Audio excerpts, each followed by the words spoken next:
Before we get started on this episode of Real Nerds Podcast, remember you can connect to the Real Nerds in many ways. You can follow us on Twitter at Real Nerds. You can go to our website, realnerdspodcast.com. You can like us on Facebook. You can also call us 720-6nerds5. Thanks for listening and enjoy the show.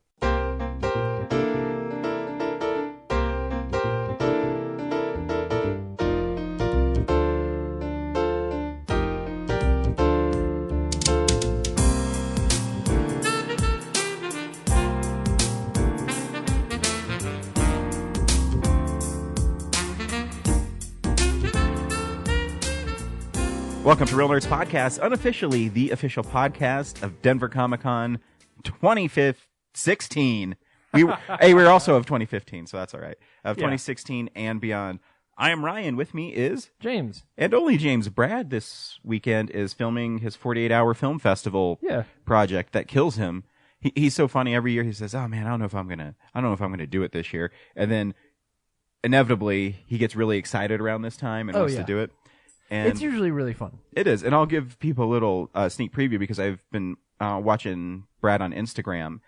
They got horror this year, and he's calling it Catastrophe. Which probably means it's got a stop-motion cat in it. That'd be sweet. And you can see all of Brad's previous 40-hour film festivals. You either go to his website, nebulousvisions.com, or you can go to Vimeo and just type in Nebulous Visions. Yeah. Or he's been reposting them to Facebook throughout the week, too. So... And every time I see Don't Be a Pussy, I laugh because it's pretty funny. And his one last year won Best Use of Dialogue. So, The Diary of Anya Frank. Yeah. That one's good. It is good. It's really good. So, our super creative guy is not here this week. Yep. Hey. Well, all right. Yeah, when's the last time you created something? Never. I'm waiting for you to write another article. I could do that. I only, edit the podcast and put together new interstitials and like... Yeah, but I'm waiting for articles from you. I finished my Tom Cruise one. You're very right. It took me 5 hours to write that. Yeah. It was obnoxious. And then, towards the end of them... I mean, I have fun, obviously, watching movies, and I like telling people what my favorite Tom Cruise movies were. Yeah. But towards the end, I started getting really annoyed. Because I said, like, I gotta write something about lions for lambs. Yeah, no, don't worry. That was like number 36. I'm sure. How many are there? 39. Okay. Well, it's stupid. I published the article and I started writing it about a month ago, and then as I was proofreading it before I actually sat down and wrote the article, I realized I forgot to put collateral in there. Oh yeah. And I decided I was going to add Rogue Nation, and so it ended up being 39 movies, and so I forgot to change the opening paragraph I wrote. So I have to go back and edit it because I says, here's the 36 movies and there's 39. Was Rogue Nation your 39th movie? Stay tuned. Stay tuned. Every week we go see a new movie and we podcast our experience of the world. This week we went and saw Mission Impossible, Rogue Nation. Remember, this movie was supposed to open in December. And they moved it way up. Probably smart. I bet they made a lot more money. Oh, I'm sure they did. What was the big December movie? Well, they have... Star Wars is what I think a lot of people are afraid of. You mean? Oh, that's right. They moved it up. It was this upcoming December, not last December. Yeah. Oh, that's right. No, don't compete with Star Wars.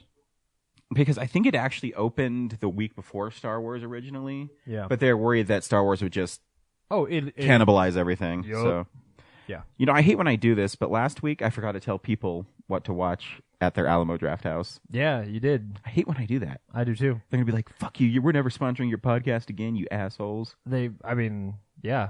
Yeah. I mean, they don't technically sponsor us now, but still. They do. Really? Yeah. You're getting money? No. Like, who makes money off podcasting? Who's floating you cash that's not coming my way? Yeah, who makes money off podcasting? Nobody. We do it for the love of it, but it's not entirely true. There are some people who do. Yeah, it's really rare. Yeah, I mean, you have to be like Kevin Smith or something, and yeah, you've either got to be like a Keith and the Girl, where you have a huge following, or you build a website against it. So you have like Giant Bomb has a huge website, and the website makes money. But the reason I follow it is because of their podcast. Mm-hmm. Anyways, here's what's playing at the Alamo next week. Listen up. This is it. This is what we've all worked for. We've paid to be here. I want you to know your friends and your family are going to be watching every second. They're going to be with you every moment of this.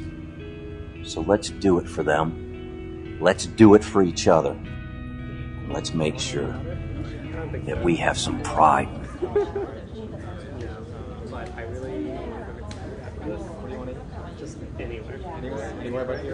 Stop that. Would you stop? I can hear you. Stop. Put that down. Listen, how am I supposed to give my inspirational speech here if you're talking and you're texting? Come on now. Clear eyes, full hearts. Turn your goddamn cell phones off.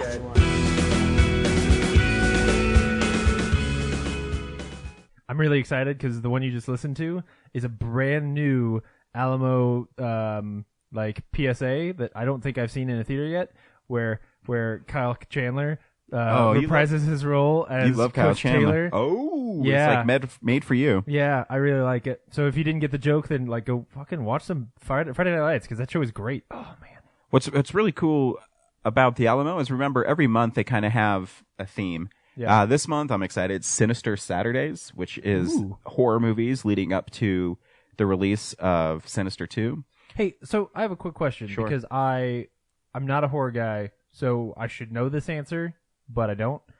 Sinister 2 is not directed by Scott Derrickson, right? No, he's a producer, and I think he has story credits. Oh, okay. I've looked at the IMDb page. I'm pretty sure he's just story because right 'Cause now he's he's busy. busy. He's Yeah. making Doctor Strange. Right. That's what I figured. I just want to make sure. Yeah. You know, he squeezed like Go Train Your Devil or whatever that show that movie Deliver was Us from called. Evil. Deliver Us from Evil. Go Train Your Devil. We should make a movie called Go Train Your Your Devil. But The Ring is today, so if right. we can, tell people to go see The Ring. Yeah. But I'll be there next Saturday because next Saturday is Night of the Living Dead, which is Oh. the 8th of August. Very cool. And then following that will be Sinister, and by Sinister 2. Scott Derrickson is from Colorado. That'd be sweet if he actually came to the Sinister screening. That would be awesome. But I think he's I'm sure pretty he's busy. busy. He's like, I'm a big Hollywood guy, but I'm gonna fly to Denver to go to the Alamo to see a movie I didn't Right. direct get released. Well, most of their stuff isn't until later in the month. Yeah. Yeah, I'm seriously scrolling. Okay, here we go. So, Do the Right Thing is the 9th, Oh yeah. I'm and not gonna so see that. is Joe Bryant, AD. Huh. Sure, I think that's I don't know what that is. The Miracle Mile. Remember we were talking about that last week because of the director who directed Cherry 2000. Yeah, that's right. Oh, look at that! Director Steve DeJeanette will be in person for Miracle Mile on the 14th. Huh.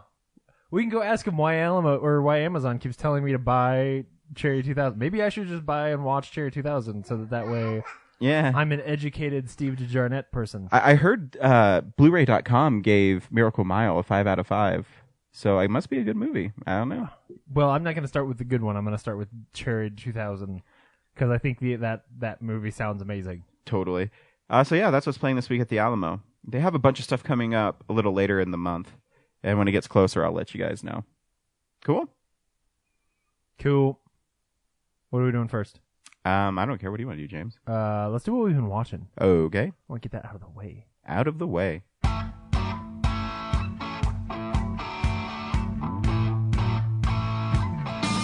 Are either one of these any good? Sir, What? are either one of these any good? I don't watch movies. Well, have you heard anything about either one of them? I find it's best to stay out of other people's affairs.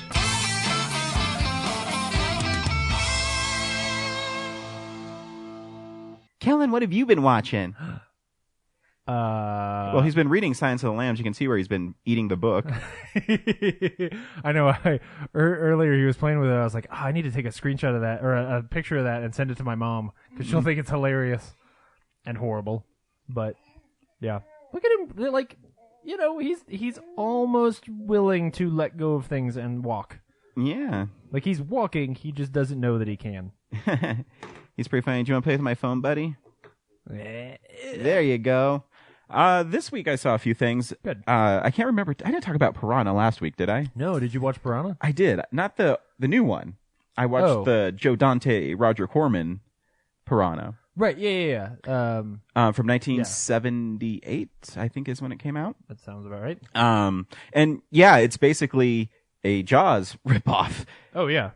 but in a charming B movie kind of way, where it's obviously not scary, because it's little rubber fish, but it's pretty violent. And Sorry, I'm getting Yeah. distracted by the fact that he's just like holding the phone to his mouth and just talking into it, like literally into the phone. Anyway, yeah, go ahead. like he knows. Yeah. So yeah, the premise is a little different than the remake. In the Piranha 1978, By remake, you mean Piranha 3D, which is also the third one. yes, because they had the second one, which was James Cameron's first movie, Yes. and then they remade it in 2010, 11. Oh. Well. Yeah. Whenever that was. Yeah, But I it mean, is all- I do like the new one. It's also like a new install or because it's 3D. Yeah, So it is both the third one and like a reboot. It's like Yeah. a reboot. more than a reboot. yeah, you're right. So I mean, unless it's the same story. Is it the same story? Not really. Okay. So this one takes place kind of in a mountain river town, and the piranha are part of a. So the government hired the scientists to make mutated piranha, and they were going to put them in the Vietnam river system to kill the Viet Cong. This is a brilliant idea. Of course. And Nothing could go wrong here.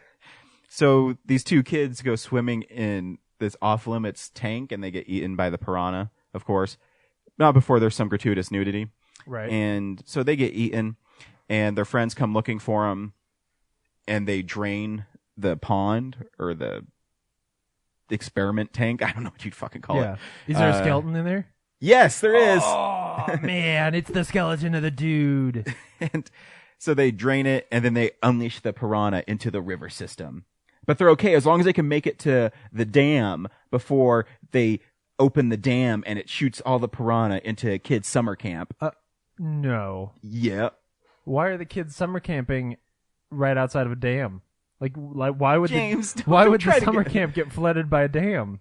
Don't try to get logic into this, because How do we know that the piranhas don't eat cement so and are just going to eat their way through the dam?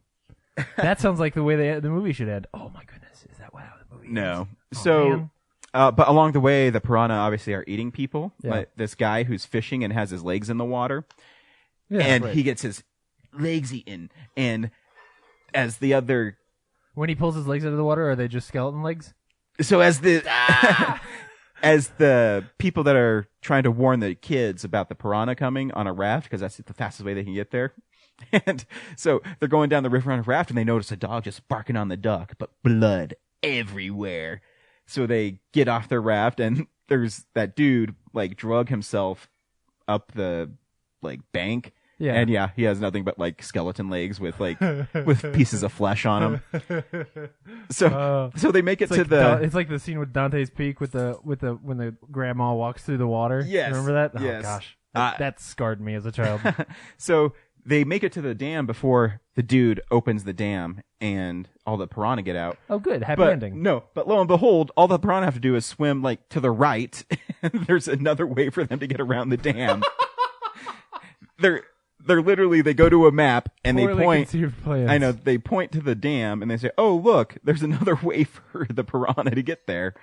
It has B-movie charm, and it's Yeah. Oh, I'm sure. it's actually pretty, like, overall it's a pretty fun movie to watch, because you know it's from the 70s, and I'm pretty sure it's like 82 minutes long. Oh. So it literally flies by. Yeah. And it was fun. And, you know, for not having very much money, the piranha effects are pretty fun.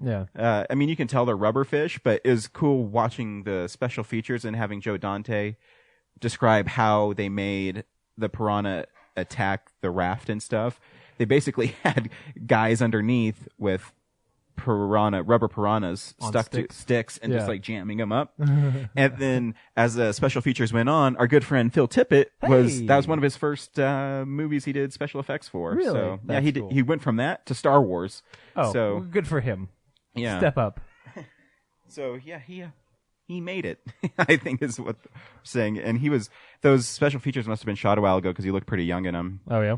Yeah, it's fun. It's one of those movies that when you go to, Are you saying that nobody interviews Phil Tippett about Piranha? yeah, lately? if I would have known, I would have asked him about it. It's fun. It's one of those movies that I get at Tradesmart because you get them for $1 or whatever. Right. Yeah. And the box art's really cool, and it's a Scream Factory Blu-ray before it was Scream Factory. Yeah. It's Shout Factory, and then they Right. kind of took all their B-movie horror movies and did the imprint of Scream. Right. And so it has great special features on it, and the video presentation's really good. Cool. So yeah, I had lots of fun watching it. I also watched Demolition Man again for the first time in a long time. Yeah, I haven't seen it in a long time. either. I love that movie. I really do. It's so cheesy, but so awesome. I remember too, I used to play the Sega Genesis game, and as I was watching the movie and they had all those little logos, I'm like, oh, I remember the pixelated version of that. Because the Sega Genesis version is you're John Spartan, and it's basically like a Smash TV. Did you ever play Smash TV? Yeah. It's basically Smash TV, but Demolition Man style. Sure. And it's super bloody and gory. I remember having lots of fun playing it, but in it, Sylvester Stallone plays John Spartan, which is a great name for a cop. Oh yeah. And Simon Phoenix, did that just stop? There it goes. No. Okay. It's fine. Simon Phoenix is Wesley Snipes, and that's a great name for a villain. And they're in Los Angeles in 1997 when Los Angeles is overrun by gangs and violence and the city's on fire, which really happened, I guess, in 97. Yeah, that part's actually pretty one of the most accurate future movies Yeah. ever made. Anyways, the police don't want to go in there, but John Spartan does, because he's gonna stop Simon Because Phoenix. his name is John Spartan. Yeah, and because Simon Phoenix is a drug dealer, I guess, and he has like all these people from on a bus hostage, like 30-something people. Okay. And so before John Spartan goes in there, he does what is it called? A thermal scan to make sure that there's nobody there. So he says, all right, I'm going in after Phoenix. And so he goes in there and they have this huge fight and he knocks Phoenix out. And as the building's blowing up, he has Simon Phoenix on his shoulders and he runs out and, they get out and the captain says, where's the hostages, Spartan? He says, I don't know. He must have stashed them somewhere. And then Wesley Snipes says, wrong again, Spartan. And the building blew up with the people inside. And so John Spartan is sentenced to like life in suspended animation, frozen animation, because he killed a bunch of people, even though he really didn't. But whatever. It's for the plot. Yeah. And so anyways, Simon Phoenix is thought out, but he's supposed to, when they're in there, they're getting rehabilitated through programs that are implanted into him. And Simon Phoenix got implanted with like computer hacking skills, kung fu skills, and like superhuman strength. Computer hacking skills. Yep, you should. And Sandra Bullock's in it, and she's really funny. It's before she was a star. Yeah. And the movie's just really clever. And Dennis Leary is the leader of the underground people, and he has literally a Dennis Miller part where Sylvester Stallone goes underground to find him and to talk to him. And he says, you know what I want? I want to be able to run through the town. And he just goes on and on and on. It's like basically a Dennis Miller stand-up bit. He doesn't know how to use the seashells. They use 3 seashells instead of toilet paper. He cusses and you get fined for cussing in the future. It's just awesome. Like the movie is like total 90s action movie cheese, Right. but like in the coolest way possible. Yeah. My favorite line is the police from your computer's acting weird. It is, but we're okay. Weird. The police in the future don't know how to deal with violent criminals, so that's how John Spartan gets out. And he has an idea, and the police chief I forget what his idea is, and John Spartan says, no offense, but that's really fucking stupid. Meh. It's just funny. And I had fun watching the movie. Yeah. And Taco Bell's the only restaurant left after the restaurant wars. Which that part actually will probably still come true. I Probably. mean, it'll be those Kentucky huts, but still. Yeah. Be Yeah. great. Yeah. So yeah, you should totally watch Demolition Man. And it looks really good on Blu-ray. It only has one special good. feature, which is a commentary. I didn't listen to it, but I had fun watching it. Yeah. Yeah. Yeah. I'll watch it again. It's one of my favorite movies. And then the last things I watched both of the Fantastic Four movies. from 2005, 2007. That's too bad. Here's the thing with those movies is I don't think they're bad movies. I just think they're really safe. Sure. I don't know how to describe it. The movie doesn't take any chances. Right. They're not trying to accomplish anything. Exactly.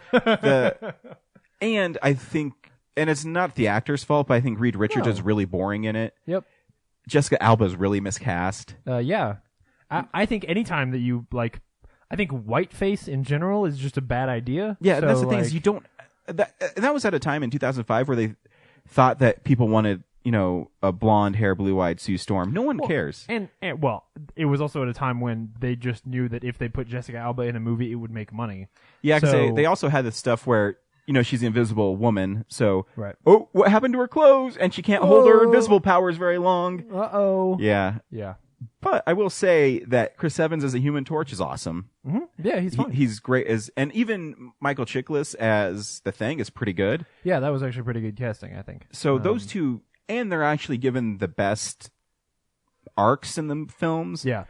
Where because their powers are detrimental to their lives to some degree. Like Human Torch isn't as bad. well, the Human Torch embraces it. He's the yeah. guy who's like, "Oh, look how cool I am," and then Well, but he can turn it off. The Yeah. Thing can't turn it off. Exactly. Right? Which And is so- always a great story. so yeah. But the thing is they don't spend enough time on the Thing being confused and not being wanting to be him. Right.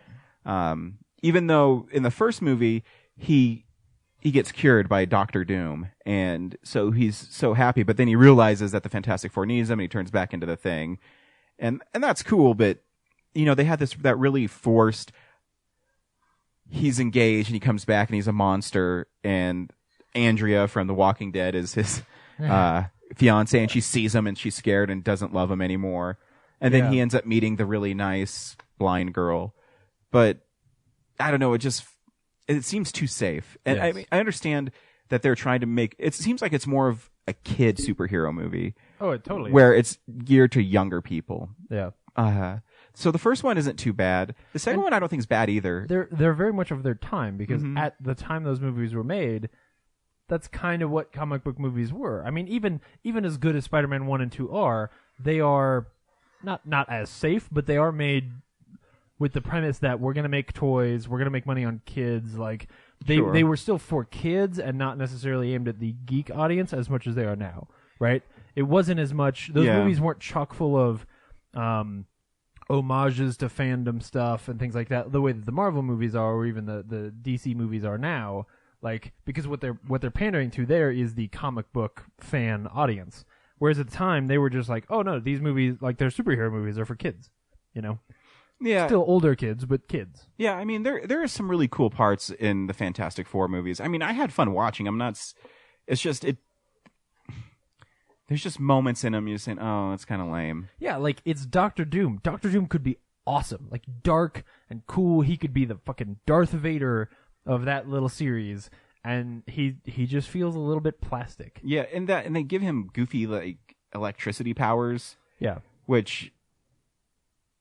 and they don't really play up the angle that he's jealous of Reed Richards enough. Yeah. And he already has like the coolest thing where he has diplomatic immunity, and they don't play that up. Diplomatic immunity. Yeah, he doesn't pull out his badge to say that. And when he gets a Silver Surfer's surfboard in the second one, he does these really exaggerated movements that just really bug me. Yeah. He's trying too hard. You don't have to act that hard. Right. I know you have a mask on and all that stuff, but it just seems goofy. Right. But I do like the Silver Surfer in Rise of the Silver Surfer. I think he's an interesting character. Yeah. Galactus is not. Galactus is horrible. Yeah, and it's watching it. It's like they knew they should have had the real Galactus, because when the Silver Surfer at the end is flying through and he's gonna basically kill Galactus, they do flashes of Galactus's face. Right. And it's like, just make him who he is, you Yeah. know? Because that's interesting to me, to have like a huge, like 100-foot tall dude like come down and like suck the planet through his hand and stuff. I think that's cool. Yeah. But what it is. Yeah, it's just Sue Storm and Reed Richards are just boring in it. I think the thing is, I don't know how you make Reed Richards interesting. In the comics, they start making him like a bad guy because he's not interesting. I wouldn't do that. I mean, I think you can make super intelligent people interesting. and without necessarily going down the path of like them either going evil or not understanding what they're doing. Like, you just have to give them something to, like, you have to ground that character in some way. Yeah. Like, you have to make his relationship with I think for one thing, you have to make him feel guilty about the fact that all his friends are like fucked up now, like, and that it's his fault for one thing. And then you have to make his relationship with Sue Storm something that is more substantial than, well, she's Jessica Alba. Like, you know, there has to actually be something there, which I don't think that there really is. Like, have them have problems. Yeah, you know? Yeah, that's what I mean. It seems really squeaky clean. Yeah. You know, their problems is, oh, look at Johnny Storm. Now he has logos of Dodge and stuff on his uniform. They're not wearing those. Yeah. You know, that's what I mean. It's too safe. Yeah. I mean, there are some great moments. I like that when Sue uses her powers, you know, it hurts her because it requires a lot of energy. Yeah. And the last fight with Doom in the first one was pretty cool, but it might have been the actor too. He might have not have been a cool Doctor Doom. Like, it just miscast. Well, and I think he's not the most striking version of Doom. I don't think. Yeah, Like, I mean, the thing is Doom looks cool already because he has the hood, he has the cape. right. But you gotta like lean into the hood and the cape. Exactly, Like, and don't make it look super cheesy. and it might be because they're rated PG, so they don't want Doom to cross a certain line. Are they rated Yeah. PG? Oh, yeah. So you don't want Doom to be the thing of nightmares. Exactly, but Yeah. you kind of want, because in the second one he's still Silver Surfer's surfboard. Yeah. And makes him super powerful. And then they try to do fan service by making Johnny being able to absorb all the powers of the Fantastic Four. So basically making him a super Skrull. Right. And so he fights Doom that way. And yeah, it's cool. He's flying around and he has the invisibility and the stretch and the strength of the Thing and the flames of Johnny Storm. And that's cool. But then he just punches Doom off the surfboard and the Doom falls into the ocean. Yeah. And he sinks. So does Doom die, or is he? I mean, that's the end of Doctor Doom. Doom in doesn't that. die. Yeah, that's the end of Doctor Doom. Oh man, he fell in some water. Yeah, Who could have predicted that? I know it. Yeah. No, it's they're not great. No, they're not great. I had fun watching them, but yeah, I would, if I could, I would just skip forward to when Human Torch is on because he's funny. Yeah, they are completely forgettable. Yeah, and you're right, because it seems like Richards and Storm, they don't fight. Like, their relationship just seems like it has to be there. There's no... Yeah, I'm not saying that, like, for a relationship to be good TV, to be a good film relationship, like, that it has to be on the rocks. I'm just saying, like... He doesn't have to really fight for her. Right, there's got to be some risk somewhere. Yeah, like, because... either there has to be chemistry or there has to be risk, and those two have no chemistry. And they try to shoehorn it in by, Doom is, oh... you should marry me. And she says, I'm not going to marry you. And then that's the next scene, they get their powers and she has dinner with Reed. And then all of a sudden she says, oh, me and Victor, there's nothing there. And so that's all he had to do was bring her to dinner. Yeah. You know what I mean? It's not like, hey baby, I can feed you. It's not like conflicted with Spider-Man where you're like, oh, I have to protect you. I have to do this. Right. The best thing for me to do to protect you is for me to not be in your life. Exactly. That's a really great dark idea. Exactly. And then for you to, just ignore it and do it anyways, I think it's a wonderful idea. But this is, they need to be together. Yeah. Great. Yeah. But it's, they're harmless. Safe is a really good way to describe it. Yeah, that's what I mean. It's just a safe movie. Yeah. But yeah, that's what I watched this week. Gearing up for the next one, I guess. I watched some stuff that wasn't safe. Yeah? Sweet. Yeah. After our conversation about Tradesmart last week, I went to Tradesmart, and one of the things I picked up there is a movie that I've walked past a bunch of times at Tradesmart. Mm-hmm. I think partially because I was always hoping there's a cool box set of it that comes with two shot glasses that are shaped like shotgun shells. Oh yeah. And I've always been like, oh man, I really want that one. But they've never got it. They never have a used copy, and I was like, there's no way I'm paying a lot for this movie. And so this time, as I was walking by, I was just like, you know what? I'm just gonna go ahead and get I didn't get the shotgun shell. Oh, one. How much? They is didn't it? have one. No, they didn't have one. Oh. But they had Drive Angry for used, and they were having that sale, so I got it for like $2 or $3 or something like that. Something ridiculous. So Drive Angry is pretty awesome, right? Yeah, like in a stupid way. Yeah, in a James is gonna like this movie kind of way, to be completely honest. The one thing that I will say is detrimental to this film is the first shot. So I don't remember, even though I just watched it. The very first thing that happens in the movie is you get some narrative from the accountant. Oh, that's right. And you watch a car drive out of hell. And if they didn't do that, then the first time you watch this movie, you would have Nick Cage driving around, chewing scenery, and just like overtly making these, because in the first half of the movie, he just keeps telling Amber Heard's character, like, I got out of jail and I gotta go save my daughter. That's right. So you wouldn't know that he came from hell, and then he'd get shot in the face and then come back, and there'd be like this weird guy following him, and you'd be like, what is this guy's do? But you would just think it was he got out of jail and there's some government guy tracking him, and maybe it was jail, maybe he was just like, captured by the mob or something, yeah. And now he's out and there's this mobster dude, right? But you wouldn't know until Nick Cage gets shot in the face, and then it would be awesome. Like that, the fact that they show you that too early, I think because the movie is so high concept and crazy off the wall that no one would stick through the whole movie if the first third or so you were just like, this is just weird and Nick Cage is not great, and but anyway, so the story here is Nick Cage plays some dude, and basically like this cult has stolen his dead daughter's, or they killed his daughter and took her baby, and they're driving it across country for who knows why. To sacrifice it, dude. Yeah, but why can't they sacrifice it where they had it?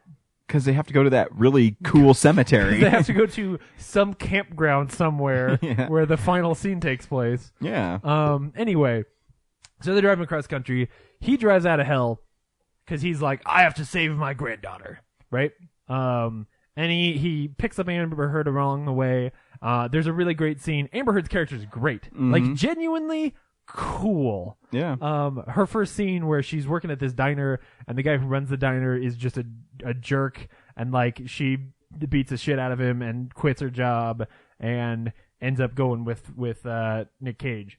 And it's just this movie knows exactly what it wants to be, and it's like, and if you what if you just changed Nick Cage to the Ghost Rider in this one?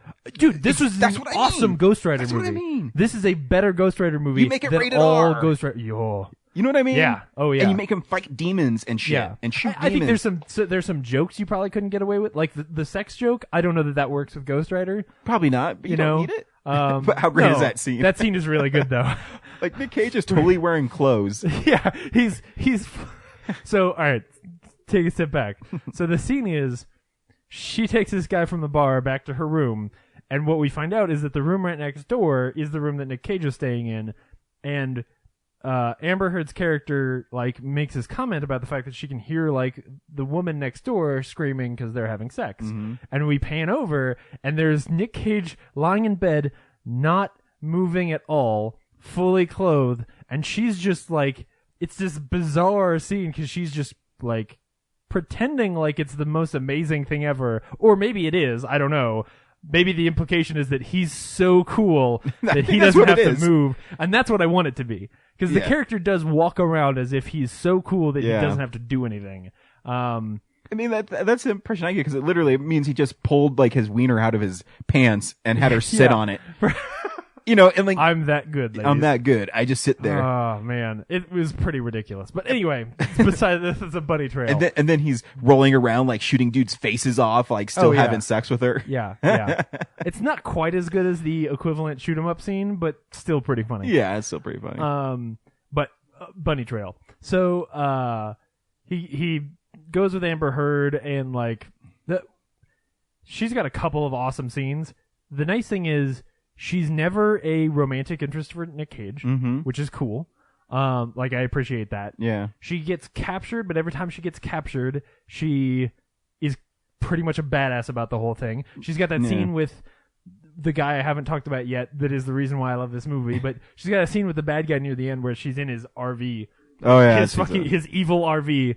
And he's telling her like, you know, I'm gonna kill you and like I'm gonna sacrifice this thing and I'm gonna bring hell to earth and all this stuff, and she's like, that's great, but until then I'm gonna fuck you up. And then she just beats the shit out of him for a while. It's awesome. Yep. But yeah, the reason to watch this movie is like Nick Cage is notorious for his ability to just chew scenery and be ridiculous. Billy Burke puts it to shame. He does. Billy Burke is so good in this movie. Well, the cool thing is Billy Burke recognizes what kind of movie he's in. You know what I mean? Even his haircut looks like he stole it out of a 70s horror film. Yep. Like, it's just horrible, and he looks dumb, and he's carrying around, I don't know whose idea it was to give him a walking stick that is made out of the femur bone of Nick Cage's dead daughter. Oh, that's right. That's right. That is the most ridiculous shit. Like, what the hell are you? That's the kind of movie this is, where the villain uses the bone of the main character's daughter as his walking stick. That is what this movie tries to do. Yeah, and then at the end, like, they try to sacrifice the baby, and Nick Cage drives in his car. Oh, and so there's also this guy named the accountant, played by William Fichtner. Yeah, Fichtner. Yeah, and he basically he's like a devil guy. I mean, he's basically from hell, and his job is to keep track of everybody. Right, his job is to keep people in hell who get out. And what's kind of cool is that he gets to this place where he realizes, like, look, if I just let Nick Cage accomplish his goal, I will get what I want, because he'll just give up and he'll go back to hell with me, right? And he also, there's this really good line.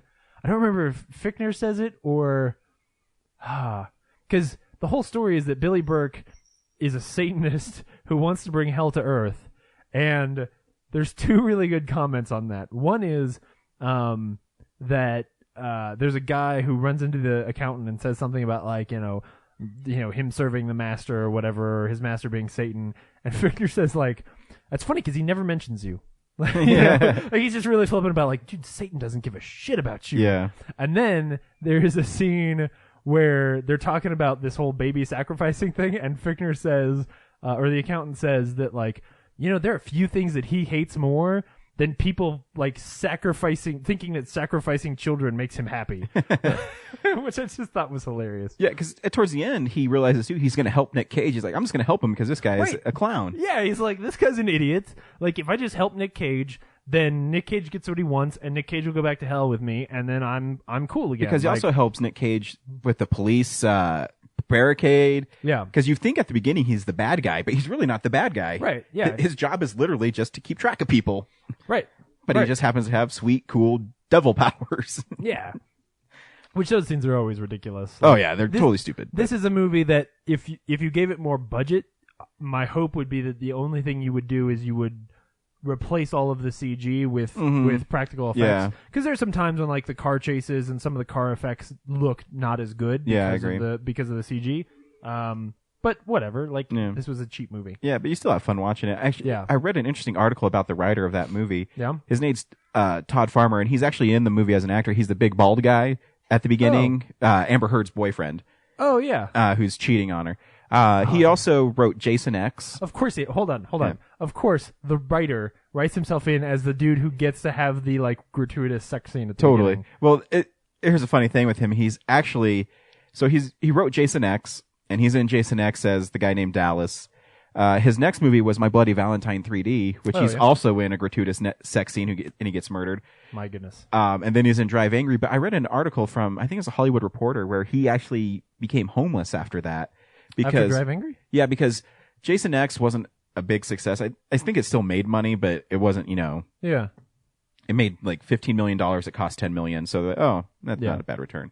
My Bloody Valentine cost like $4 million, and it made $37 million or something. So that's a pretty big hit. Yeah. When you make horror films, that's your goal. Yeah. Then he made Drive Angry, and it tanked. Ugh. And then no one wanted to hire him. And so he stayed in Hollywood because he had a daughter in Tennessee that he was trying to support. So he kept on trying to write, and he ended up not being able to afford something. He ended up working at a Toyota dealership and living out of his Prius. And he kept on trying to write. And then eventually he started selling TV scripts and started doing rewrite work that no one knew because My Bloody Valentine and Drive Angry had such a stigma around him that he wasn't able to get work for a while. Really? And so he had to kind of rebrand himself, and he was homeless. It's a really interesting article. No, I'm sorry. It was for Birth Movie Death. Oh, he wrote an article really? for the magazine. Yeah, and he wrote the article, and he's talking about, you know, how he basically rebranded himself and how hard Hollywood was for him for the while. And then he realized that he could live in Tennessee with his daughter and still write for Hollywood and just send scripts out. It's a really great story. Wow. And really fascinating and kind of sad. You know, you're like, oh man, this guy, I mean, sure, Jason X and My Bloody Valentine and Drive Angry might not be what people will gravitate towards too, but I think he writes fun scripts. I mean, Yeah. I think Jason X is maybe the most underrated Friday the 13th film. It gets a little goofy towards the end, Yeah. but overall it's still actually pretty solid. Yeah. And My Bloody Valentine remake is actually pretty good, and I think Drive Angry is fun. Because I don't think any of the stuff in Drive Angry that you would consider like poorly written is not intentional. No. And I think he knew what kind of movie he was writing. Right. Yeah. So I thought he was branded that way, but I guess he does a lot of TV work now and does ghostwriting, and is in the article he said he did, and that he has a house and everything. So Oh, good. he ended up back on his feet. But it's just interesting in how it can turn in an instant in that city, because Yeah. it does. Wow. You know, 1 minute you're making, 1 minute Nick Cage is in your shitty movie. yeah, And the next minute you're homeless. wow. But yeah, he tells stories about how he'd sleep in his Prius and he'd sleep in between people's. Maybe he's at this house or maybe they're at this house. Yeah. And because you're not allowed to sleep in your car. Right. So it is a really interesting story, and the story is well written. So he's a good writer. What else you watch? That's pretty cool. Yeah. So go check out Drive Angry if you can get It's it. totally you worth know. it, like Oh, for $3, right? Absolutely. Yeah. I think if it's on Netflix or Amazon or anything like that, like, yeah, check it out. Yeah. Anyway, what I watched this week was another movie that you suggested some time Really? ago. Yeah. Oh, nice. That stars Dan Stevens from Downton Abbey. I heard he totally got like ripped for that because he used to not look like. Well, in Downton Abbey, he's always wearing suits and stuff, so you can never really tell. I mean, I'm sure that he is very muscly looking, and I would say his face is a little bit more chiseled here. So he probably did like lose some weight and put on some muscle mass. Nice. He also like grew some stubble, and As a badass. In old timey England, you didn't have facial hair, unless it was like one of those crazy handlebar mustaches. Yes. Anyway, so The Guest is awesome. Yeah, I told you, dude. It's awesome, and it stars the girl from It Follows. Yeah, who is also fantastic. Yeah. Because I mean, I don't really need to talk about this, but I watched It Follows again this week as Nice. well. That movie's great. Yep. You should go check out It Follows. There are some things about it that I noticed this time that I don't think I noticed in the past. But Did you notice when he was driving, you saw the thing following him in the rearview mirror when he was picking up the hooker? Oh yeah, Yeah, that's awesome. Oh yeah, and my reading of that film, I completely stand by. He No, I doesn't think have you're sex right. with the hookers, and then It changed my opinion when I watched again, especially when I saw the thing behind him, like still following him. yeah, Oh. and it's him in his clothes. Yeah. I swear that the thing behind him at the end is him. Like, Yeah. and there's something to that. Like, Yeah. even that detail is one of those things I want to think about. There's like, the movie ends in a place where you are always like your death is always following you. Yeah. It's awesome. that's Anyways, cool, man. The Guest. Yeah, so The Guest. It's on Netflix. Go check it out. It's pretty cool. The Guest is, and I don't think I can talk about this movie without spoiling it You a can't. little bit. You can't. know, you really can't. I think which I is- spoiled it anyways. Yeah, and it's too bad. So if you really want to, like, skip forward a couple minutes, but The Guest is basically an inverted version of Taken, where Dan Stevens plays this guy who shows up at this house. The family's oldest son was in the military and recently died, and he basically shows up and says like, "Oh, I was a friend of your son's in the military. I needed to come and you know, tell him the last things that he said to me, and you know." And then they ask him to stay for a little while because he's just sort of ambling. He's just sort of, you know, walking the country or whatever.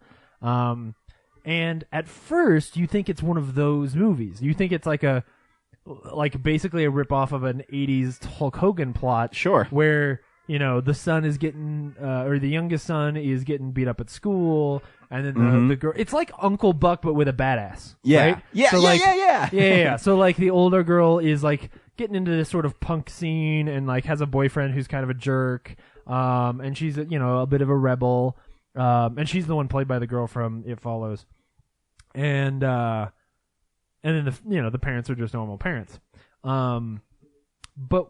And so there's some really awesome scenes, like, man, when he goes to the bar with the son, Yeah. and the guys from high school who are beating up on this kid, they have this bar that they go to where they're allowed to drink even though they're underage because they're on the football team. Mm-hmm. So he goes in, and the bartender gives him a hard time about it, and he's like, well, you let them drink, so you're going to let this kid drink too. Mm-hmm. And the bartender's like, okay. And then he orders blowjob shots for all the girls and cosmopolitans for all the guys at the other table just to pick a fight with them, and then beats the shit out of them. And that's the first time in that movie you're like, what is he? It's like it turns. Like Yeah. it turns from this kind of guy who's a loner to this super violent, like, Well, and you get the sense early on, like, that he's some kind of super military guy. yeah. But what the movie sets up is that you feel like it's going to be the version where he's like a super spy who's on the run for some reason. Bad guys are after him, and that like eventually they're going to come after him, and he's going to have to protect this family because they're all going to get drug into some shit, right? Mm-hmm. That is not what happens. Nope. So what it actually turns out to be is that he is a super spy who's super evil and is hiding with this family because he knows he can. He's had like face alteration surgeries and stuff Yep. like that. He's not actually the guy he says he is. The government comes after him, and he kills everyone. Yep. And it becomes a horror movie. Oh yeah. So and a really awesome one. Yep. Because the villain is somebody you understand, but who is like maniacal. But and who you evil. like at the beginning. Oh, like, yeah. For the first hour of the movie, this guy's awesome. And then when he for a long kills the time- mom, you're like, holy shit. Yes, because that's the point at which he crosses the line Yeah. for sure. Because up until then, everything he's done, you think maybe there is a way to justify this. Mm-hmm. Maybe I don't understand. Maybe these guys I think are the government aren't the government, and maybe maybe this girl is making assumptions that aren't true. Because a lot of movies play like the government's the bad guy. Right, You know? exactly. Because maybe they created him and he's just trying to escape, Mm-hmm. Maybe they're not, whatever. And so that's really the moment where you realize, oh no, this guy's evil. Yeah. Like he's programmed to make sure no one knows he is alive. Yep. And it's really good. Yeah. The whole last fight sequence. There's them playing the like 80s music style score, and him going around in this like haunted mansion sort of thing. It's just, and once again, the girl in that movie is badass, and there's that scene where she shoots him and he drops into the fog, and then she's just like carefully because she knows he's there somewhere. And there's the son has a really good story because the bad guy, Dan Stevens' character, has to sort of teach the youngest son, like, you got to stand up for yourself, and if you do badass there's this great scene where he says, look, when those people treat you like shit, like, you go find them and you burn their house down at night while they're still inside. Yeah. 'Cause what's anybody gonna do? Right. And so he, even though it's mean or that version of it is really bad, he actually teaches that kid, like, you've got to stand up for yourself, and you've got to man up in these moments. I love the scene too when he's in the principal's office with the mom. Oh yeah.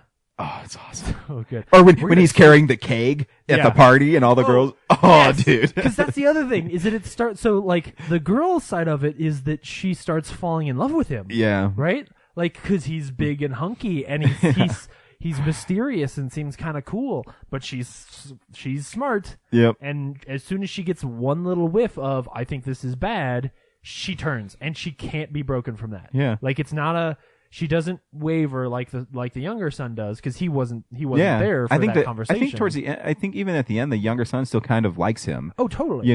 Well, because I think he learned something. Yeah. From him. Whereas for her, she's just like, no, you're bad. Yeah. Like, I don't care that you're handsome. Like, and they turn the whole part of why the movie is smarter than even what it is on its face is that they turn that whole paradigm that I described earlier on its face. Because the boyfriend that we keep being told is not very good, even though we didn't see anything, turns out, like, A, he's falsely accused. He's not that bad of a guy. He, she really cares about him, and as we realize that she is a lot smarter than the movie gives her credit early on, all of a sudden you look back at it and go like, oh no, he's probably fine. Yeah. Like, that boyfriend's probably okay. It's just that her parents really don't understand, Yeah. And sure, he, like, does drugs or whatever, but he's also, like, a 19-year-old idiot. So, Yeah. Anyway, the movie's great. If you should know early on, it is a horror movie. Like, it gets to a place where it is scary and people get Brutally murdered. Yes. Not in a, like, slasher way. No, it's in a, like, well, I mean, a cold-blooded way for sure. yeah. I don't know how to compare it. Because it's not gory. It feels real, but they're also not. It's not so much in your face. Mm-hmm. It's more realistic than a regular action movie, but at the same time, not super gross. The director of that is the guy who directed You're Next. So, oh, really? so he makes really cool movies. Huh. You're Next is a kind of a different take on the slasher film, and so I was gonna say that one's one that, like, you don't think I would like Your Next, do you? I think you would. Really? Yeah, you can borrow it if you want. Huh. Or I think it's on Netflix too, but you can borrow it if you want. I mean, Dude, it has a badass chick in it. well, yeah, that part I'm gonna like.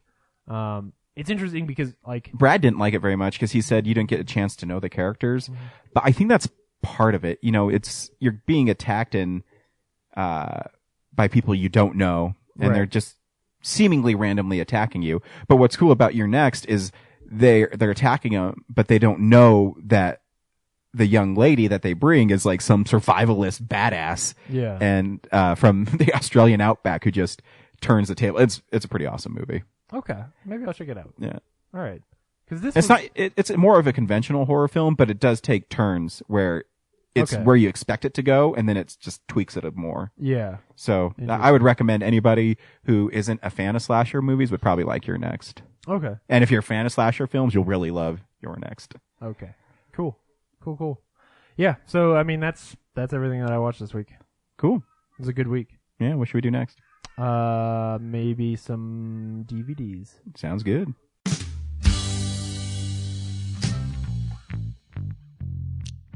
When did you move in? About 5 years ago. By the power of Grayskull. Point Break or Bad Boys 2? Which one do you think I prefer? No, I mean, which one do you want to watch first? You are pulling my leg.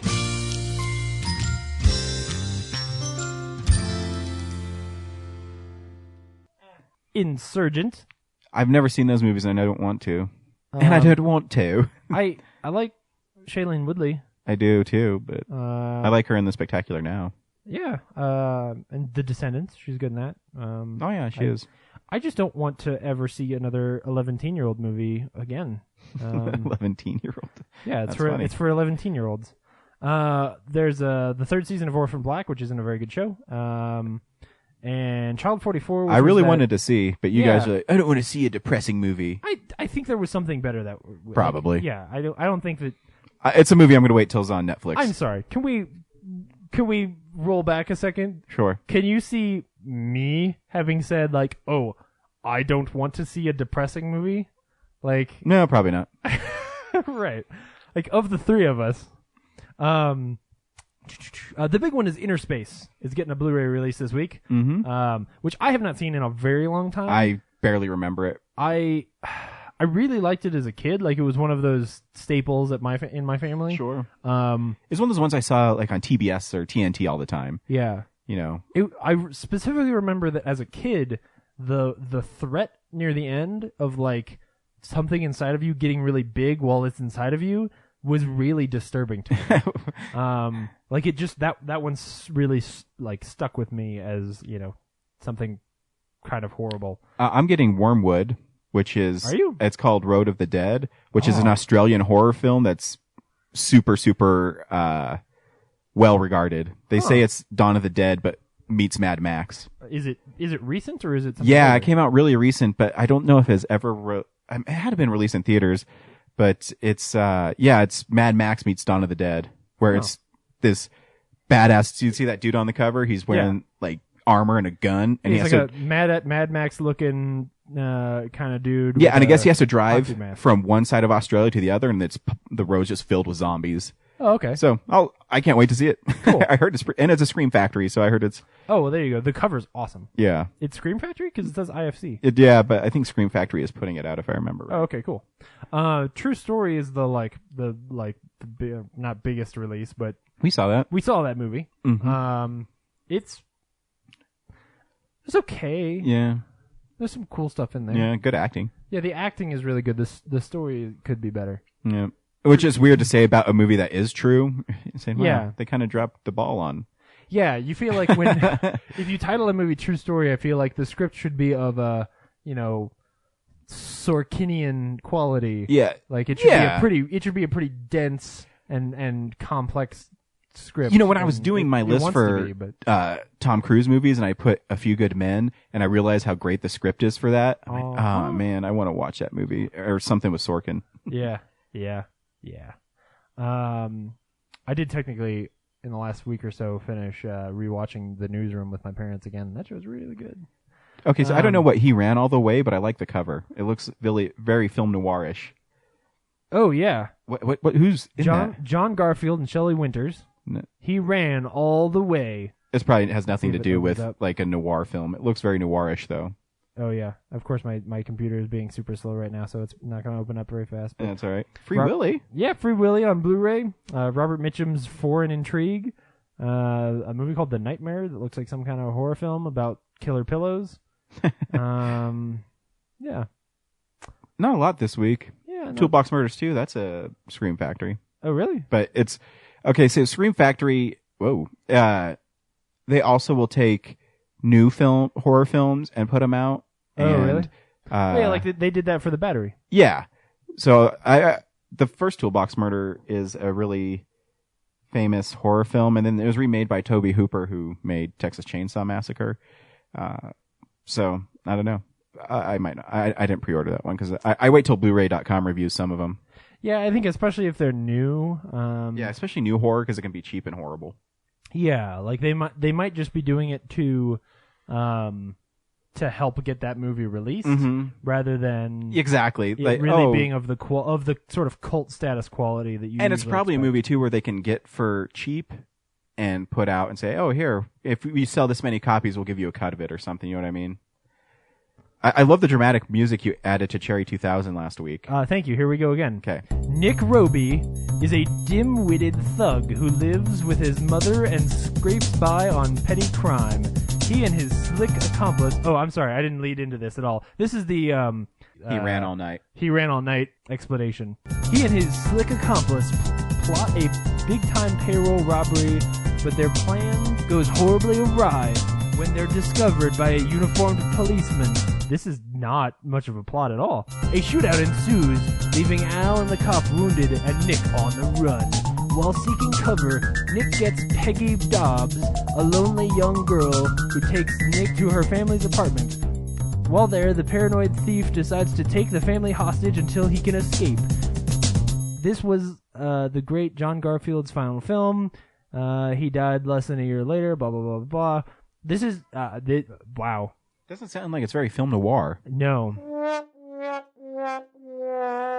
Well, yeah, no. The cover's cool. Yeah, the cover's cool. I mean, it's a guy and a lady. He's like holding her, and I think you he's see like, her yeah, he's holding bosom. her, yeah, and then he's got a gun. And because it's an old poster, it's really risque, the way they always used to be. Yeah. So, Man, I was hoping it'd be like a film noir where, they're an accomplice and there's some. I guess I'm waiting for a Hitchcock film. Right, exactly. Yeah, I kept waiting for something in that I'm like, that oh, explanation to happen. Is it going to be like Rebecca? Is it going to be cool where she's like really No. the bad person? And Ah, dude, Rebecca. I know. That's a movie I should get on Blu-ray Yeah, it is. because This is what I've been doing. I've been getting a lot of Hitchcock films, and after I'm done with my comic book one, I'm going to do a Hitchcock thing. I've been doing that. Yeah, I've been like collecting up little Hitchcock Me too. films and So, putting a lot of them so on my like I wish have Notorious, Rear Window. I got those two Foreign Correspondents and The Man Who Knew Too Much. Mm-hmm. So I think I have like 5 or 6 of them, and Yeah. then. But I got to go through because I know his later films are not very well regarded, so I don't even think they're on Blu-ray. So I'm going to go back. I'm just going to get his really well regarded films and watch them. Yeah, me too. Because there's some of his early ones that I've never seen, like The Lady Vanishes. Mm-hmm. That one, there's a Criterion that I'm waiting to. I haven't bought it yet because the Criterion, of course, is always like $24. Yeah. So I'm waiting for it to at least get down to something reasonable, which it won't. So I'll end up getting it. Yeah, But I say, either way. Yeah. Anyway, Cool. that's Blu-rays this week. cool. This is real news.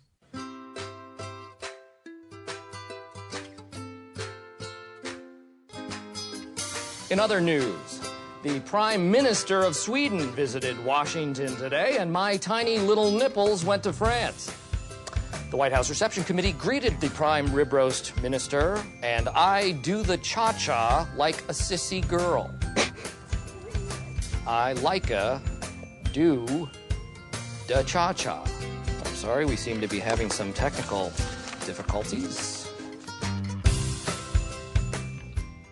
Roddy Piper died. I know, it's sad. I know. Okay, so here's the thing, James. Sure. Is everybody is going to be playing that awesome scene from They Live where he walks into the bank and says, I'm here to kick ass and chew bubble gum. Oh yeah. But I'm all out of bubble gum. You mean this scene? You're not going to let me play that scene? You can play the scene too. Oh, okay. All right.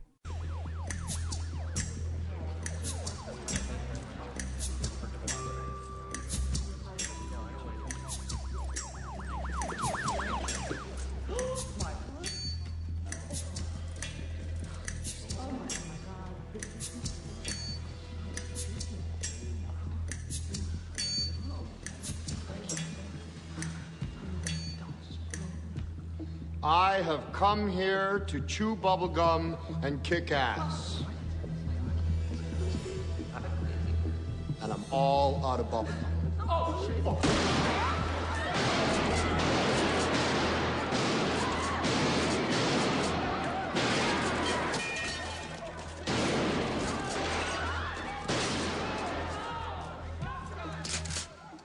Near the entrance. Has a shotgun. White male, 30s, long hair. Mama don't like tattletales. Wearing sunglasses. Oh, thank you. You're welcome. Oh, man. But when I was younger, I used to watch WWF. Right. And Roddy Piper was a wrestler on there, and he was known for cutting really funny, really goofy promos. Some that didn't make any sense.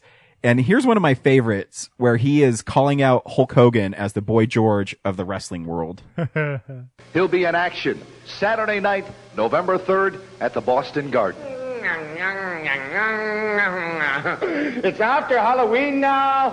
Hulk Hogan was nice enough during Halloween. He went on, he put his large pumps on. He wanted to look like his favorite rock star, Boy George. Put his large pump heels on, put his lipstick on, put the eyeshadow on, got himself all dressed up. When it got all through, looked exactly like Hulk Hogan. Didn't change him a bit. You see, I'm the one who took command out of Hulk Hogan in Boston. I am the champion. You saw me. You saw me win, didn't you? Oh, yeah. Oh, Hogan saw me win, too. All of a sudden, this myth, this legend, this creation that you all made called Hulkamania. What humongous Roddy Piper shows up? The Boy George of wrestling, down the tubes. The only man ever to beat Hulk Hogan, Roddy Piper, in Boston. Now I have to have a return, I have to have a return before they give me the title. What happened to the 24-inch python, Oh, you got all mad and frustrated. Start running towards the dressing room. You want to fight outside Boston, brother? I'll fight outside Boston. I will fight the entire state of Boston. If there was one. You're talking about heavyweight champion, man. All of a sudden, you don't hear nothing from Hulk Hogan. All you hear is drips of sweat and blood. Because it's coming from RP. The legend killer. We'll be back with more after this timeout. All right, you're right. That's pretty great. Okay, I just want to do that too because everybody's going to do that great scene from They Live, and we did too. Which is an awesome movie. It is, but I really wanted to highlight how he got that part, because to me he's always the kilt-wearing wrestler from the 80s, and it was just really funny in that he says, I'm going to kick everybody's ass from here to the state of Boston, and he's just goofy. Yeah. In fact, he was so good at cutting promos, they gave him his own little show during the wrestling bit that was called The Rowdy Pit, and he would interview wrestlers in it. And he also boxed Mr. T in WrestleMania 2. Yeah. That's cool. Yeah, so he's just a cool guy, and it's Yeah. it's a bummer. He died of cardiac arrest, so Yeah. it's sad. Age of 61. So Yeah, that's too bad. So watch They Live and revel in his one-liner glory. They Live is so good. As a construction worker.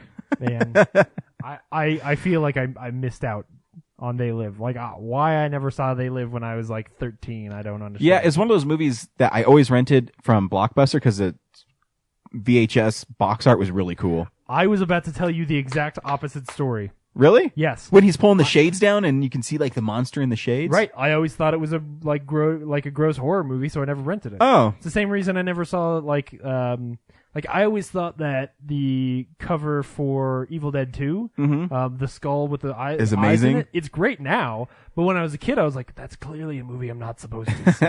Which at least with Evil Dead 2, that's true. Yeah, I was gonna say this probably is a movie you shouldn't. That's a movie I shouldn't have seen you when I was had a kid, but like your parents were together, so my mom and dad were divorced, and Right. my mom at the time had to work 2 jobs. So she worked in the morning at Red Rocks Community College, and at night she would go work at a restaurant. Yeah. And so, hi, buddy. So him walking around. My Mom's mom just walking me to the other room. would take us to a mom and pop video store, even before Blockbusters, right up the street from us, and she would let us rent movies because my older brother would watch us, but we would stay at home, and so she'd always let us get movies, and she'd always have like pizza or macaroni and cheese, and so we'd have dinner and watch a movie. Yeah. And I always would pick horror films, and my mom would say, "Why do you get those? Those things are so." She didn't care as long as it. The one thing my mom cared about was how much sex were in them. Yeah. She never cared if they were super violent. Yeah. But then eventually kind of relented when I started just going to Suncoast. Do you remember Suncoast? Yeah. I used to buy the Friday the 13th there. Oh, gotcha. And my mom just gave up at that point. Because if they were going to sell them to some 12-year-old kid at Suncoast, my mom's like, whatever. I guess there's nothing I can do about it. Yeah, my parents just cared about my well-being, so they That's didn't let good. me watch horrible stuff. Yeah. I think part of it, honestly, my mom's the same way, where it's the sex that is actually a problem. Whereas the rest of it, she just looks down on all of it, right? So horror movies are just the things she just doesn't understand. She's like, oh, why would you watch that? No. Mm-hmm. And I'm actually with her on the majority of them. Sure. There's stuff like It Follows. It's a great horror movie that I can appreciate. Do you think that was one you could show your mom, though? No. I didn't think so. I'm just asking because, there's a part where there's a naked chick pissing on the floor. I don't know if... Right. Yeah. But see, when you say it like that, it sounds like the point of that scene is, hey man, watch this naked chick pee on the floor. No, actually, and I guess she is kind of naked. She's partially clothed. Anyway, she's torn to hell is basically yeah. what... And I've told my mom everything about that movie. Mm-hmm. I've explained to her what that movie is and why I think it's really cool. But if she's you've met my mom, she's not gonna sit down and watch a horror movie where people who have sex get fucked to death. Yeah. That's not a thing that's gonna happen. I think there are some that I could get away with. And I've considered it from time to time, but your mom could watch They Live. I bet she'd enjoy They Live. Oh, They Live, I'm sure she'd be fine with, because it's not really a horror movie. It's really just a thriller. Yeah. With some monsters in it. And Rowdy Piper flipping off the aliens at the end. Yeah. And the truth is, the stuff that I like, this is going to sound bad, the stuff that I like is actually going to be the stuff she hates the most. So, horror movies like Frailty, those are movies she's not going to like. I just got that on Blu-ray. Oh, I need to It was watch that again. $7 at Yeah. Trademark. So it's like, hell yeah. That movie is screwed up. Oh, like, yeah. That movie will fuck with you. And it has Matthew McConaughey. Is that when you first fell in love with McConaughey? No. All right. It's one of his earliest movies, I liked him, but yeah, it is. But when I saw that movie was when he was in his down period. So for me, it was when I saw that movie. Oh, okay. When I saw that movie, it was when I was working at Blockbuster, which was when he was like Fool's Gold. Fool's Gold, which my mom likes. Failure to Launch, which I don't think anyone likes. Mostly because of its like Sarah Jessica Parker's involvement. The horse. But the horse. Anyway, yeah, so whatever. I don't know how we got onto that. I know. Anyways, so what else is happening in news? Yeah, we're on news. Rowdy Roddy Piper is really great. Yeah. I just want to highlight this because I think this is the best news of the week. Cool. They have released, and we're at least close to this number. There are in the upcoming Star Wars movie. Did you see this? No. All right, then I'll make you guess. Give me a guess of how many shots, not scenes, shots are completely CG. In the upcoming Star Wars movie. Completely. Completely CG. 204. 28. Wow. Right? That's awesome. Yeah. Wow. Even the space scenes. I'm trying to think in my head, you know. Of the 357 scenes in the movie, those are complete scenes made up of many shots. Mm-hmm. There are 28 shots. Wow. That's just completely CG. That are completely CG. That's pretty awesome. And they consist of the space stuff. So like they're the shots of just, you know, where it's not space. Practical to make models anymore. Yeah, exactly. Right. And honestly where it just looks better in CG than it does as models, you know? Yeah. Because you can get all the little flares and stuff like that. Yeah, that's... Dude, every time that trailer starts and that bike is speeding across Tatooine and there's that destroyed death ship, it's... So that's what I'm saying. Something about that shot is real. I know. Like, if there are only 28, then the only thing CG in that are probably the bike and the Star Destroyer. Yeah. So that shot is probably... Well, shot in Tanzania when they were in Tanzania, and then... They added that stuff in. Yeah. Or maybe the bike's real. It could be the bike's real. And then they just made it look better. Because the bike, there is a real version of that bike. Mm-hmm. Like everything you see in that movie, there is a real version of it somewhere. Sweet. You know? Pretty exciting. Spider-Man has shot his cameos for Captain America. So that's in the can. At the same time, there was a little interview with the director who said that Spider-Man is the most real and grounded superhero. Mm-hmm. Just period. Yeah. Just want to throw that out there. I'd say emotionally and who he is, I think is 100% accurate. Yeah. Well, and I think his take on him, because they're going back to him being young, his take on Spider-Man is going to be like, dude, he's a high school student who's thrown into some shit. I actually read that article because he also talks about how just because Peter Parker has these powers doesn't make him cool. I said, yeah, that's Spider-Man. Because he has these powers, he's still the dork Peter Parker. He's not... Right. In fact, he hides that he's a dork still. Yeah. Oh, yeah. And then last thing that I have, so I'm sure I'm missing some stuff, but apparently they're shooting Justice League in the fall and Wonder Woman next year. Wow. I thought it was Wonder Woman in the fall and Justice League next year. Sorry, the opposite way. Wonder Woman in the fall and Justice League next year, so that'll be some shit. Man. Don't you wish... Okay, so I was saying that Fantastic Four is safe and it's fun. Yeah. But how many DC movies can you say are fun? Not many. None? A lot of them try to be. I think that's the biggest difference. And I love the Nolan Batmans, don't get me wrong. Yeah, they're great. And I would say that, at the very least, I would say that Batman Begins is fun. Yeah. And Dark Knight has some fun stuff to it, but it starts getting pretty dark. And then Dark Knight Returns is not fun to watch. No. It's fun to watch, but it's not a fun movie. Yeah. There is never like a, hey, you know. Agreed. So I think that's the biggest difference between the two is Marvel can make a movie like Ant-Man where you would never make a fun movie for DC. I can't even think of a character they could... Well, it should have been Green Lantern.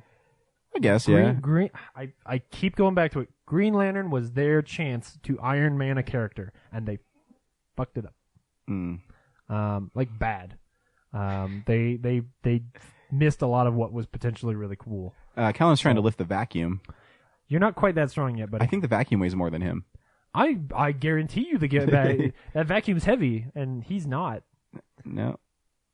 Oh, look at him standing up. Oh, good job, buddy. Oh, one of these days you'll be able to stand up without help. Oh. This is the fastest way to derail a podcast, is just have a cute kid walk through the room. Right? Oh. Look, he's totally just walking. Nobody's helping you. You could fall, and it would be horrible. That's just a thing that could happen. Oh, good job. Yeah, so that's news, unless I forgot something. No, I can't even remember, so. I don't remember either. I always just click on the Spider-Man stuff. I'm like, oh, cool. Spider-Man. Yeah. Oh, there was a thing. I don't have the article for this, but apparently Mad Max, when it comes out on Blu-ray, is going to have a black and white version with only the score behind it. Wow. Which sounds awesome. Yeah, I haven't pre-ordered it yet because I have a feeling they're going to release a cool version of it. That they maybe because I know like a neat case or something. Yeah, because I know you don't like Jurassic World, but I do know that they have a collector's edition of it coming out with a different packaging. But I don't know if that's the one where it has like fighting dinosaurs and it's $150, or if it's just a cool case. I don't know. Yeah, I don't need fighting dinosaurs. No. Well, I bet you do. I bet that the like fighting plastic dinosaurs would look better than the CG ones in the movie. I don't think so. We'll always disagree on that movie. Yeah. Hi, buddy. You know, it was a shame seeing that Michael Giacchino's name wasn't on Mission Impossible: Rogue Nation. Yeah, I knew it was because he was wasting his time on Jurassic World. Anyway, Anyways. I think we've got stats left. Yeah.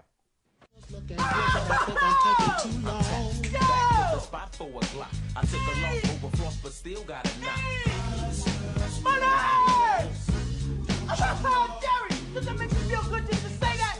Say it with me one time, Jerry. Show me the money!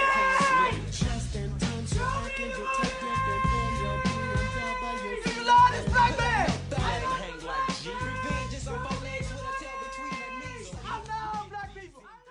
So we're going to be really off on our Mission Impossible thing. I said 80 million. They're saying it's actually overperforming. It's going to do about 50 million. Which I guess because it's towards the end of the summer, so it's not going to have such a huge thing. But I thought it was going to do really well. Internationally, it's already like at 100 million, so I think it's all right. Yeah. So what's next week then? Next week is Fantastic Four. Right. So how is Fantastic Four going to do? This one, I'm really confused on this one. So what are the factors here? So A, you've got Mission Impossible you're up against, which has amazing word of mouth and is going to continue to have amazing word of mouth. Yeah, Ant-Man. You've got Ant-Man, which people are still seeing. Is there anything else coming out next week? The Gift is coming out. Okay, so you got some of your real filmy people are gonna. Have you read the reviews for that? No. They said it's one of the best movies of the year. The trailers make it look stupid. Really? That Joel Edgerton. Yeah. He's the director of it. The actor is the director of it. Really? And there's a free screening of it at the Alamo. I think I'm going to go to on Monday. Yeah, I saw the email. I might RSVP and go see it. Huh. Okay. Because it's 100% on Rotten Tomatoes right now. Holy shit. I know. It's only 15 reviews, but they're all like the big reviews. It's the Hollywood Reporter, Variety. It's a movie with 15 people who like it. Yeah. Oh, my goodness. So it's better than Pixels. But it's because the trailer makes it look really stupid and generic. But I guess people. I haven't even seen a trailer for it. The person for the Hollywood Reporter, the reviewer says you think you know where it's going to go, but he says it's messed up. When I first saw it, I was like, "Are they remaking the Sam Raimi movie?" No, that movie's awesome. It's literally about a guy who one of his old friends, Jason Bateman's old friend, who brings him gifts. Okay. That leaves him on the door. Then it's like Fatal Attraction, basically. I don't know. Fatal Attraction, but with gifts. Yes. We'll see. That sounds way less sexy. Yeah. Anyways, so I'm going to say Fantastic Four is going to do 22 million. Oof, that's rough. Yeah. Man. Because I also know the troubled history of the movie, and I think a lot of people haven't been down with the trailers, because have you noticed the trailers have changed their tone a lot? Oh yeah. So that's what we didn't finish so the other factors here are the Fantastic Four name is pretty sullied. I think that there's a little bit of comic book fatigue from the masses, right? Because there are a lot, especially stuff that's not Marvel Universe. Sure.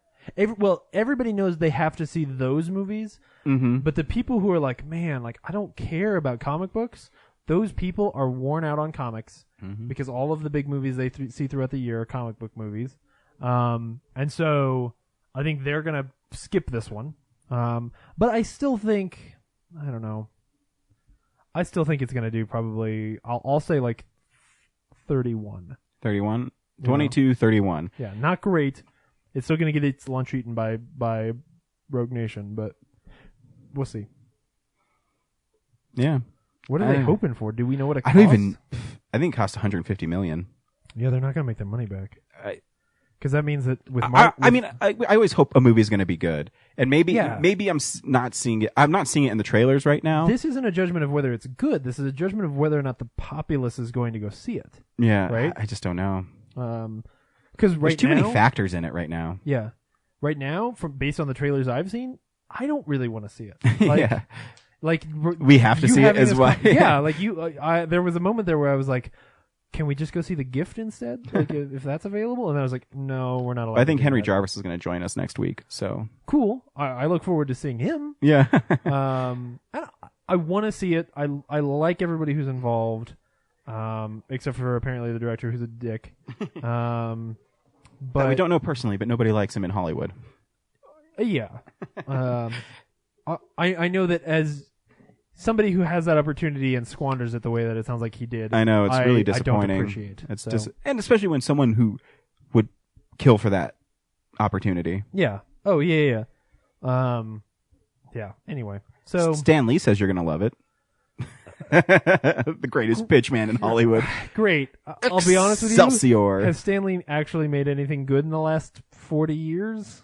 Like, well, I'm not saying Stan Lee. I mean, he's just, hyping his own movies. I know. I'm just saying, like, I don't. At this point, I don't know that I trust that Stan Lee, like, can tell. I guess he still writes, but I don't know what he writes. I don't remember. Oh yeah, he's got all his. It's not called Boom Studios. What's it called?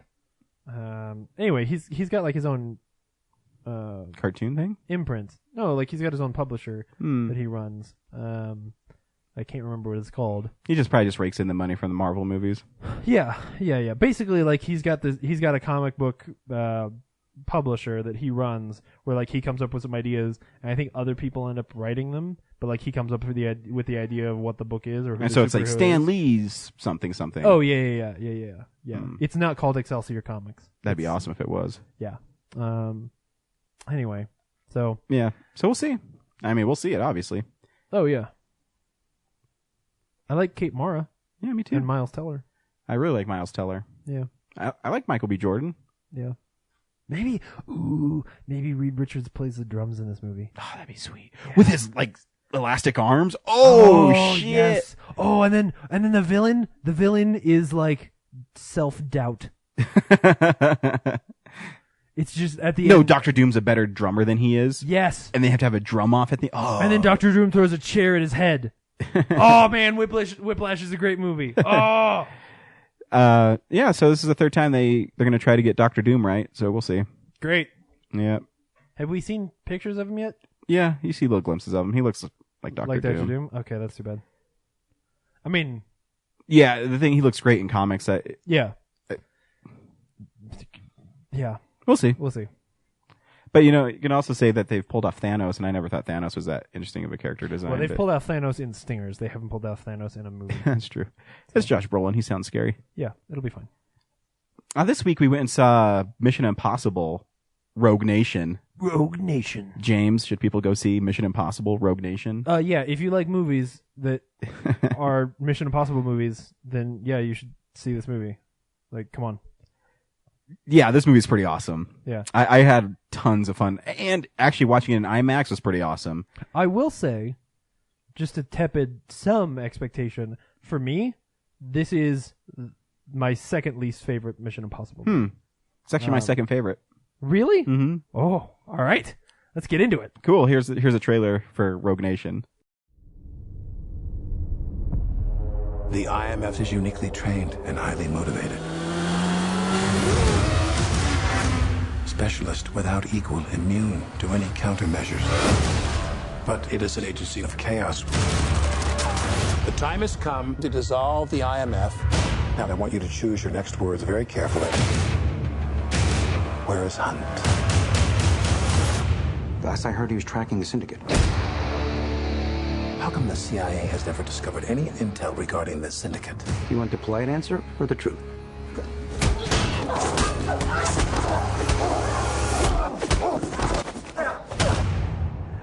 We've never met before, right? Follow me.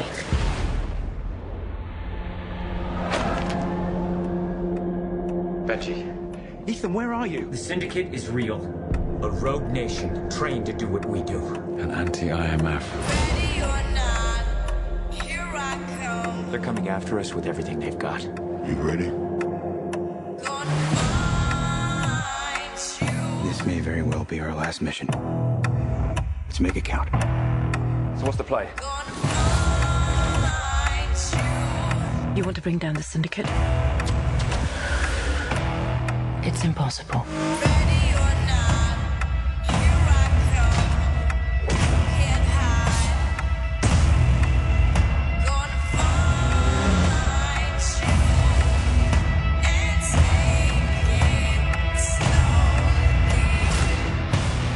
How do you know we can trust her?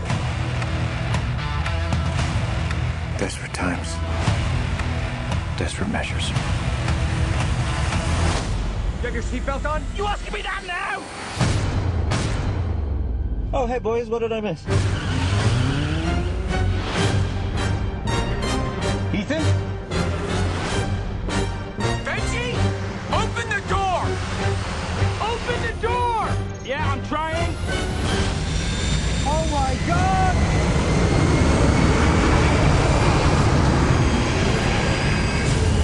The other door!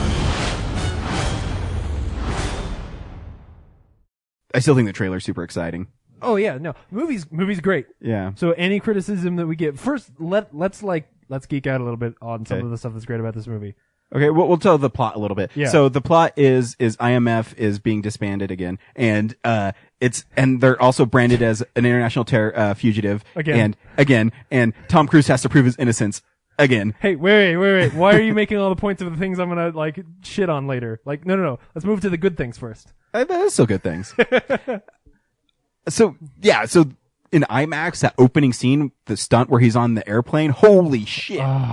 Because in IMAX it switches, in IMAX it switches to IMAX full format. I have to go see this movie in IMAX. And then the sound in IMAX, the whole fucking theater was shaking when the jet was taken off. That's so good. And it's like, it's amazing. Like, that scene is freaking cool. It's really great. Because here's the thing is, I'm a big Tom Cruise fan. So, I remember reading that was the opening scene, but you have Luther played by, Ving Rhames and Simon Pegg, who's like hidden in the thing. They're like, where's Ethan? He's gone silent. Then all of a sudden Tom Cruise is like running and jumps on a wing. Yeah. You're like, oh fuck, there he is. Yeah. Yeah, it's pretty awesome. Yeah, it just jumps right into it. Like, yeah. The thing that you came to the movie for, it just gets right out of the way. And that has nothing to do with the movie because it's his other mission he's on. Yeah. And it's awesome because, he gets inside the airplane and that guy comes back and he like shrugs and then he like pulls out a parachute and he takes the nukes out with him. Oh, yeah. It's awesome. As cool as the scene is where the shot is where he's like holding onto the side of the plane, I actually think it's CG, but still the shock of, just the way that the whole thing is staged of the back door getting opened and then his door getting open and then him getting sucked in, smashed against the inside of the plane.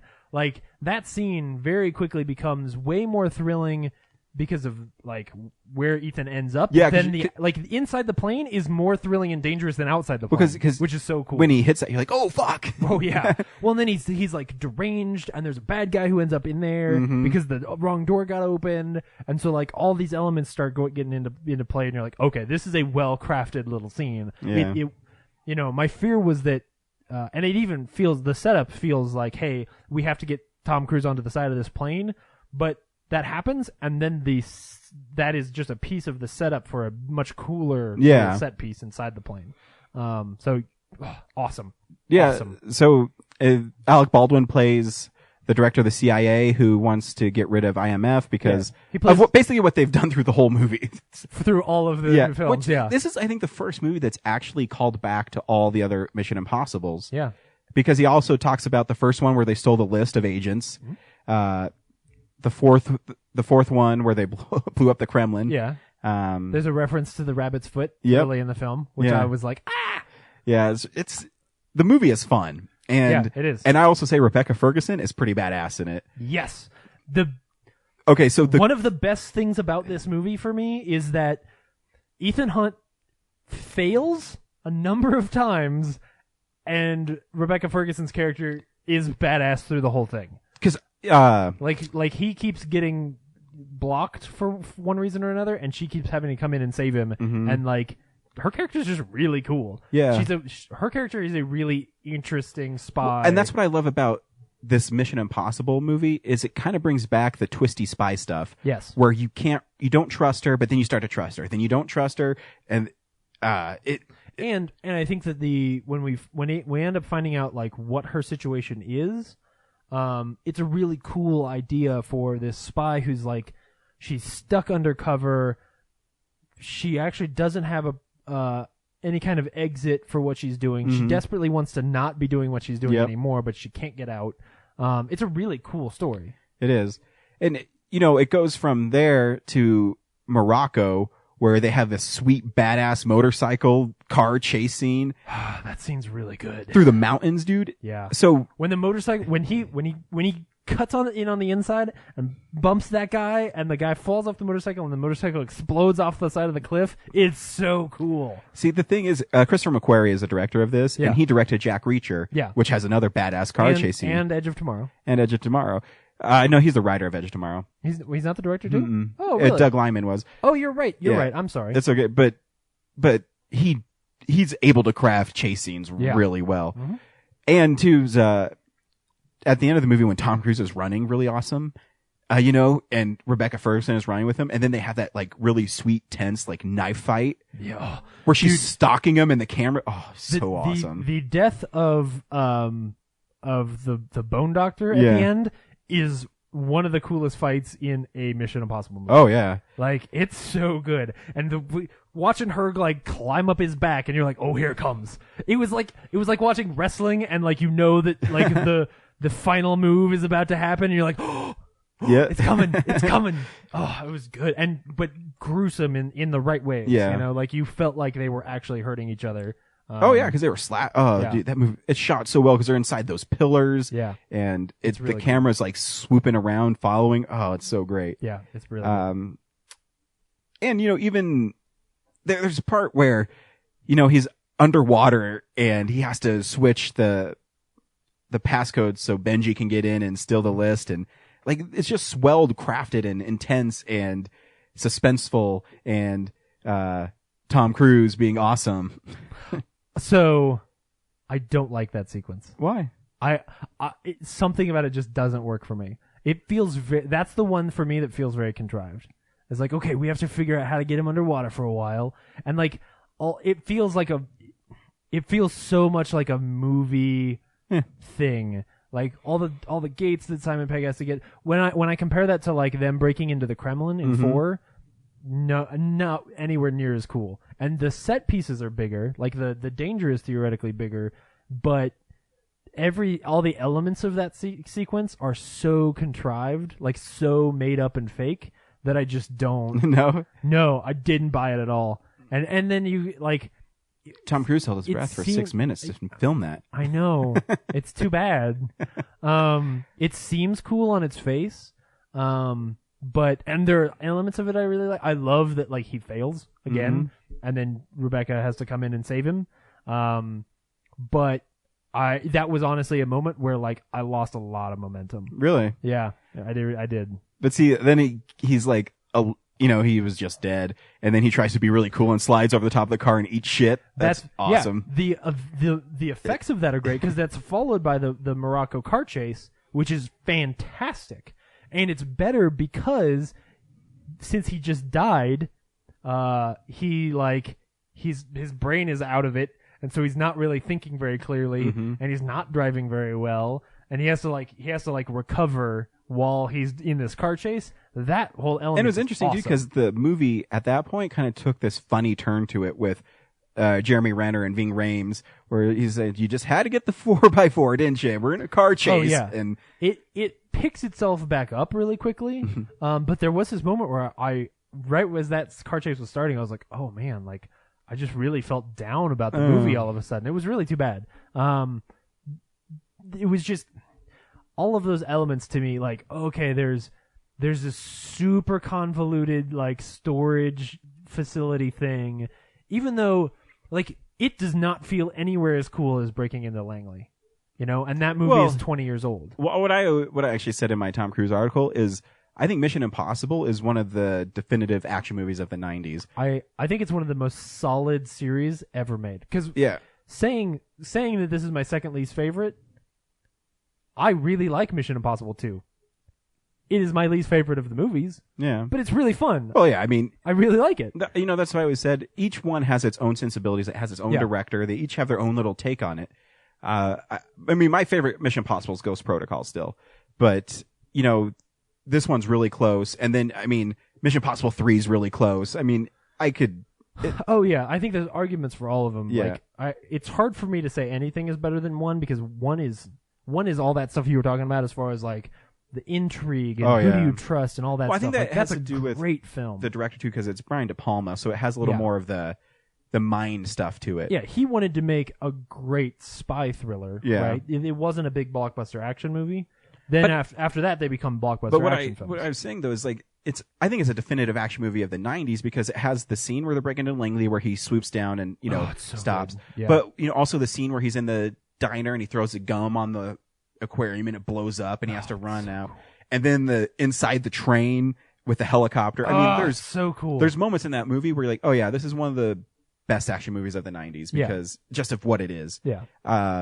For me, I love how sort of introspective Mission Impossible 3 is. Mm-hmm. So I think that one ends up being my favorite. Like the fact that the bad thing in there is the rabbit's foot and you never find out what it is, and that is a statement of the film. I love that.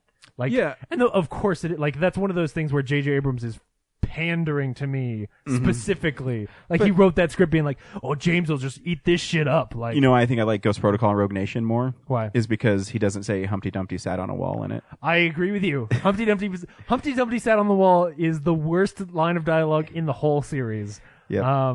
It's worse. I think it's because they try to make it cool. Right. Because Tom Cruise rolls towards the camera and says it. Oh, it's bad. It's so bad. It's so bad. All the people who think that do you know what happens to a toad when it's struck by lightning? All the people who think that's a bad line have clearly never seen Mission Impossible 3. Yeah. But you're right. I mean, saying that, Mission Impossible 2 is my least favorite of the Mission Impossibles. It's still an awesome action movie. There's stuff about that movie I love. The plot of that film, like the idea of what they're doing in that movie is fantastic. Yeah. Like such a cool idea for a bad guy, Yeah, and it also has one of the greatest Easter eggs ever on its DVD is the Ben Stiller as Tom Cruise's stunt double, which they show in front of do they at the Alamo? Yeah. Change your name to sound like the guy you're imitating. I think that was shot for MTV Movie. It was. Yeah.